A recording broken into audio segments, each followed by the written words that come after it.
There's a bill sitting in Congress right now that could let you work full time, earn whatever you want, and still collect your full Social Security check starting at 62.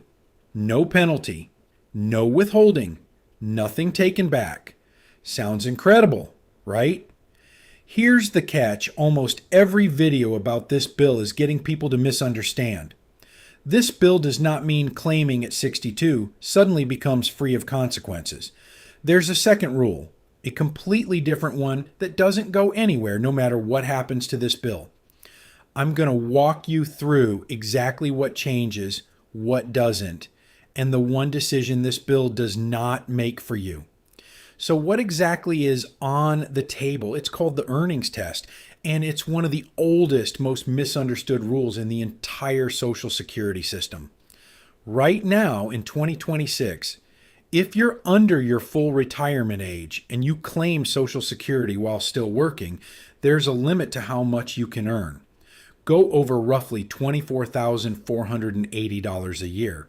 And Social Security withholds $1 in benefits for every $2 you earn above that. Get within the year you reach full retirement age, and the limit jumps to about $65,160, with a gentler 1 for 3 withholding after that. Once you actually hit full retirement age, the limit disappears completely. You can earn anything and keep every dollar. This bill is specifically aimed at the period between reaching age 62 and attaining full retirement age. The Senior Citizens Freedom to Work Act of 2026 would eliminate that earnings limit entirely for everyone at any age. Claim at 62, keep working a full-time job, earning $80,000 a year, and you'd keep 100% of your Social Security check on top of it. Let me put a number on what that actually means.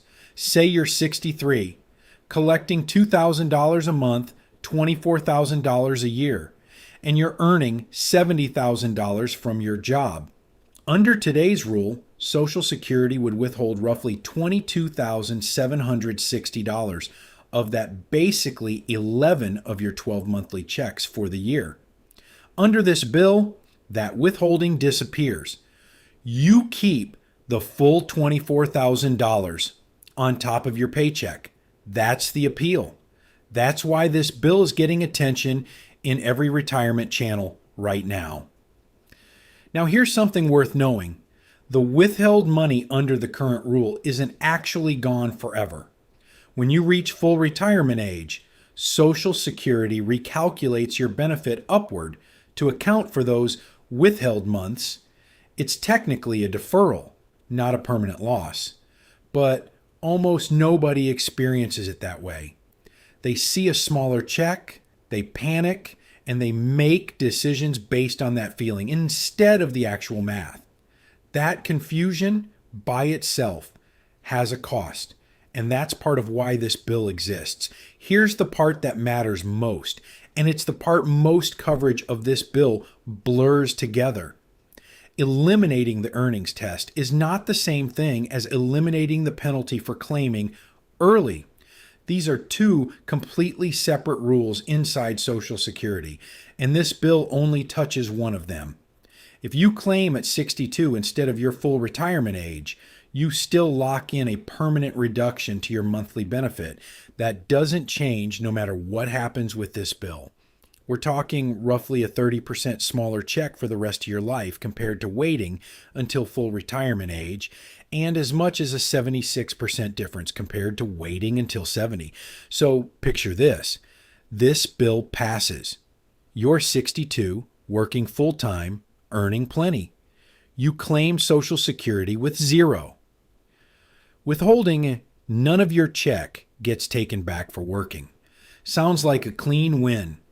But you've still locked in that permanently reduced monthly amount for every year you live past 62. If you live into your mid-80s, which a lot of us will, that's a decision worth tens of thousands of dollars over your lifetime, completely separate from the earnings test question. This bill removes one obstacle. It does not remove the other one.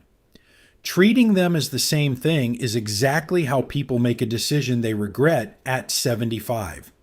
So, where does this bill actually stand?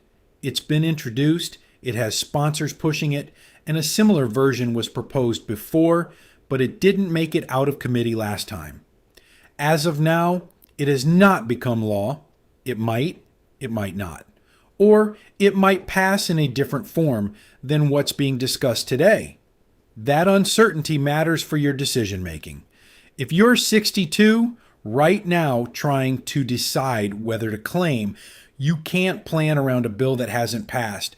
What you can do is understand both rules clearly enough that whichever way this goes, you make the decision based on your actual numbers, not on a headline.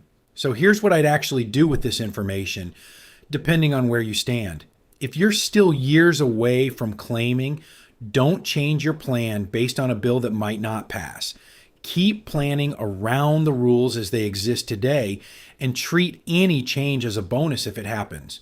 If you're 62 to full retirement age right now and still working, run the numbers both ways what your check looks like if the earnings test stays and what it looks like if it goes, but make the actual claiming decision based on the permanent reduction, not the earnings test.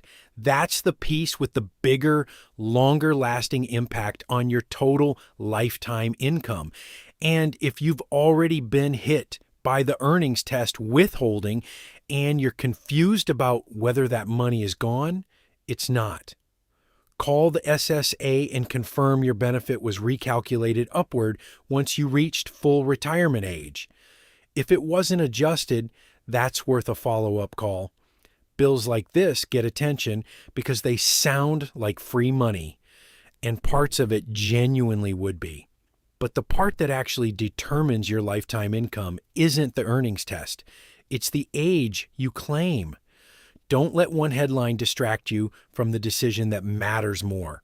If someone in your life is 62 or close to it and still working, send them this video not because of what Congress might do, but because of the decision Congress isn't touching at all. I'll see you in the next one.